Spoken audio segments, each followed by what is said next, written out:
Bismillahirrahmanirrahim. Alhamdulillah. Wassalatu wassalam ala rasulillah. Assalamu alaikum wa rahmatullahi wa barakatuh. Mes chers frères et sœurs, bienvenue dans cette nouvelle vidéo Follow Me for Hijra. Voilà donc une vidéo parmi les 30 vidéos en 30 jours. Aujourd'hui nous sommes toujours sur le thème que nous avons abordé sur les 5 bonnes raisons d'émigrer aux Émirats. Nous avons cité plusieurs raisons valables, dont celle qui est le fait que les Émirats est un point stratégique. Nous avons évoqué dans la première vidéo le fait que les Émirats c'est un pays ouvert aux entrepreneurs. Et dans cette vidéo nous allons aborder le thème des mosquées. Donc comme vous le savez, les Émirats, Allahumma barak, vraiment ils excellent dans la construction des mosquées. Toutes mosquées, au total nous avons toutes mosquées confondues, c'est-à-dire entre tous les Émirats, Sharjah, Dubaï, Abu Dhabi, nous avons d'après les dernières études à peu près 4818 mosquées d'après ce que j'avais lu en ligne. Vous imaginez, ça fait subhanallah, ça fait vraiment beaucoup d'infrastructures pour les musulmans. Et ce n'est pas n'importe lesquelles mosquées. Pour ceux qui connaissent, vous avez pu constater que les mosquées des Émirats étaient particulièrement belles et vraiment, mashallah, magnifiques. Donc la ville de Sharjah, aujourd'hui nous sommes à Sharjah. Je suis rentré dans un cul-de-sac, donc on va faire demi-tour. En tout cas c'est l'occasion de voir cette mosquée qui est en face. Donc la ville de Sharjah enregistre à elle seule à peu près 1400 mosquées. Vraiment c'est agib. La première fois que je suis venu à Sharjah, c'est ce qui m'avait le plus marqué. Ce que j'avais remarqué, c'est qu'à chaque rond-point, subhanallah, à chaque rond-point, on trouvait une mosquée. Et en plus, c'est pas n'importe lesquelles. La dernière fois, j'étais avec un frère dans une des mosquées, une mosquée de quartier. Je lui ai dit, si cette mosquée était sur Paris, elle serait visitée par des touristes. Ça veut dire que ce serait un monument. Alors que là, c'est une mosquée parmi d'autres qui est là dans le quartier. Et donc voilà, on a 1400 mosquées à Sharjah. Les mosquées sont organisées par l'Awqaf. Donc l'Awqaf, c'est comment on appelle ça, ceux qui s'occupent de la religion, c'est-à-dire de tout ce qui est relié à la religion, c'est-à-dire aussi bien l'organisation des mosquées que le recrutement des imams et pas mal de choses. Tout ce qui c'est le Awqaf qui contrôle tout ici au niveau de la religion. Donc ça c'est aussi une ni'ma dans le pays. Ça veut dire que même par exemple les imams dans les mosquées, ils sont vraiment sélectionnés au préalable et ils ne peuvent pas venir inventer et ramener leur rail comme ils disent. Par exemple lors des prêches du Jumu'ah, beaucoup d'émirats, beaucoup d'imams doivent lire un texte qui est écrit au préalable par le Awqaf. Et l'Awqaf, Allahumma barak, c'est donc un organisme de l'État avec des gens compétents qui ont des connaissances en termes shari et qui font les lois du pays et également qui veillent au bon fonctionnement de toutes ces mosquées. Et donc parmi les mosquées, on trouve également des mosquées de muhsin, les muhsinines. Donc ça c'est les bienfaiteurs. Donc une personne qui a de l'argent et qui décide de construire dans le but d'avoir une sadaka jariya. Et il y en a beaucoup. Il y a beaucoup d'émiratis, Allahumma barak. Ils ont beaucoup d'argent mais ils font beaucoup de khayr en discret sans que les gens le sachent. Et quand on regarde bien, on voit qu'il y a pas mal d'émiratis qui ont investi dans ces différentes mosquées. Alors la question, comment reconnaît-on une mosquée qui a été créée par un muhsin et une mosquée qui a été créée par l'État? d'après, à vérifier, hein, à vérifier, parce que moi ce que j'ai appris sur le sujet, c'est que une mosquée qui a été faite par l'État a 2 dômes minimum, on va dire, et une mosquée qui a été faite par un muhsin a un seul dôme, d'accord. C'est le cas de la mosquée d'Abu Dhabi. Si je vous dis le nombre de dômes qu'elle a, cette mosquée, vous allez être étonné. Elle a exactement 82 dômes, dont 7 différentes tailles. Ajib, subhanallah. Et donc quand vous êtes aux Émirats, si vous voyez une mosquée, vous regardez un dôme, ça veut dire c'est un muhsin, un bienfaiteur qui a créé cette mosquée. Et même les mosquées qui sont faites par les bienfaiteurs sont également rattachées ensuite par l'Awqaf, et c'est l'Awqaf qui s'occupe du recrutement des imams. Les imams, il y en a beaucoup qui viennent du Maroc, parce que les Marocains ils sont très forts, machallah, dans la récitation, dans le Coran. Ils apprennent par cœur à l'écrit comme par cœur à l'oral, donc ils font la différence.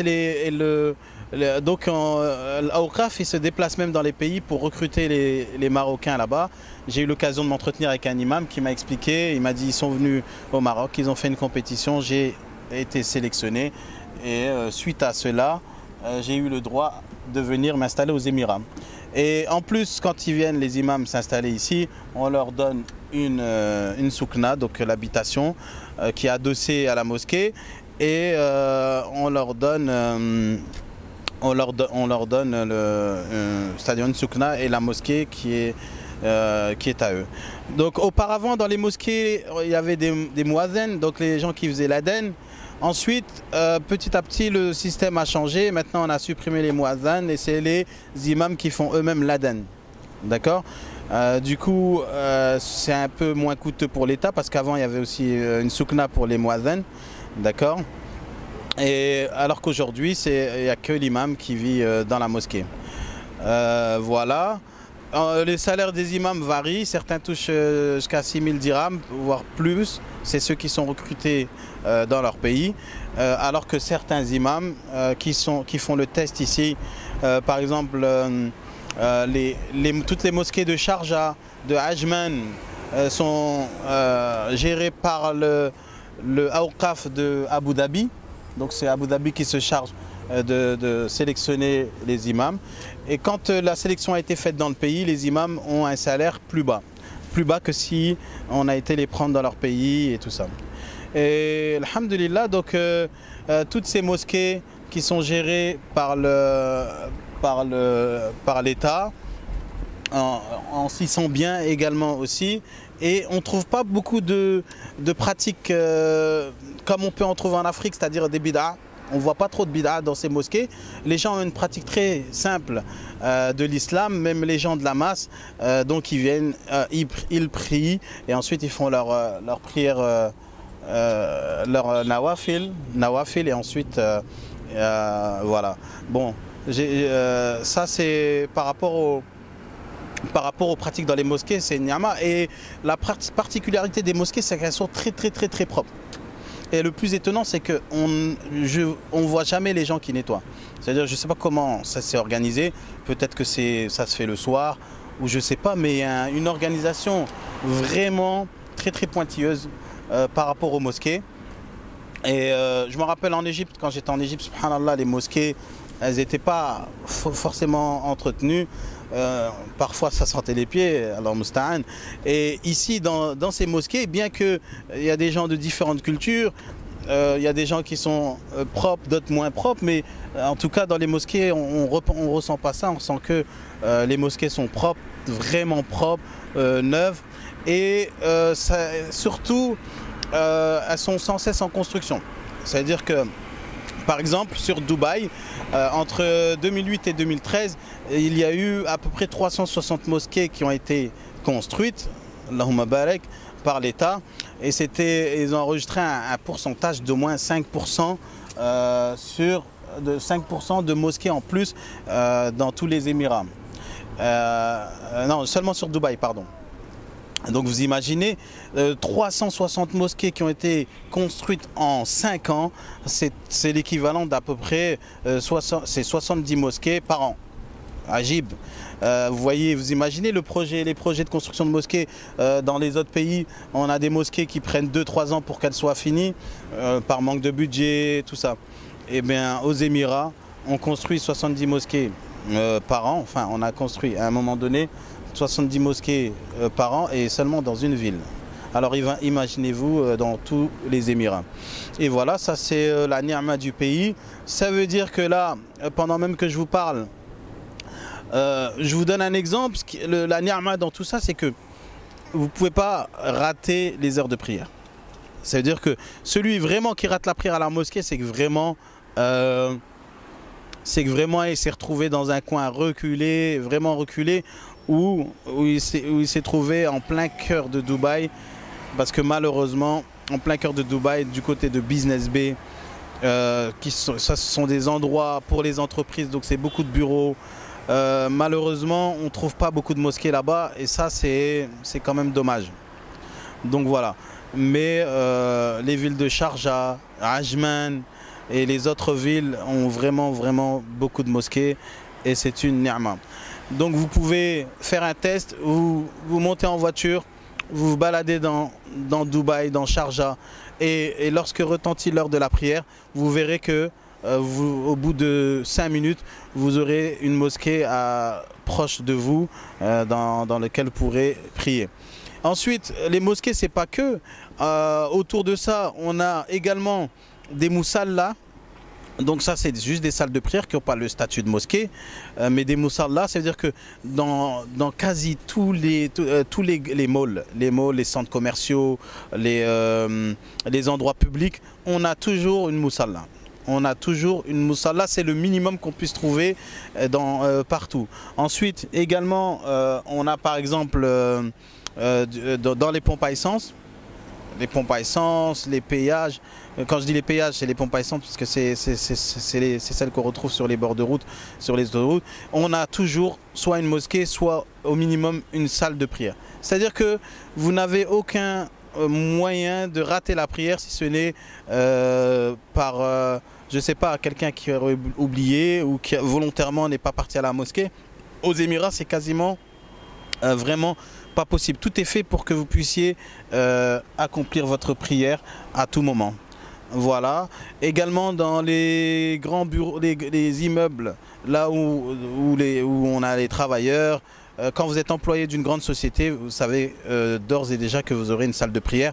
Et tout le monde sait qu'en France, il y a un gros problème sur le fait de prier au travail. Ici, ce n'est pas le cas. Donc c'est une raison de plus, encore une fois, pour vous de venir émigrer ici, car vous pourrez prier vraiment librement.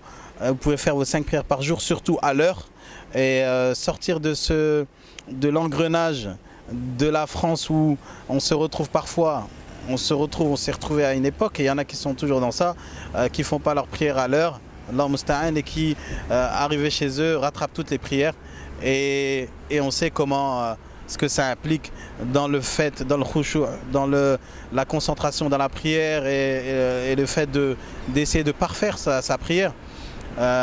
Et également, vous savez que le fait de ne pas prier dans les temps, ceci est interdit, à moins d'avoir une excuse valable. Bon, on ne va pas rentrer dans la science islamique, mais voilà. C'était une vidéo pour vous faire prendre conscience de l'importance des mosquées aux Émirats. Et donc, c'était le thème de cette vidéo, 5 bonnes raisons d'émigrer aux Émirats. Barakallahu fikum, jazakumullahu khairan, assalamu alaikum wa rahmatullahi wa barakatuh.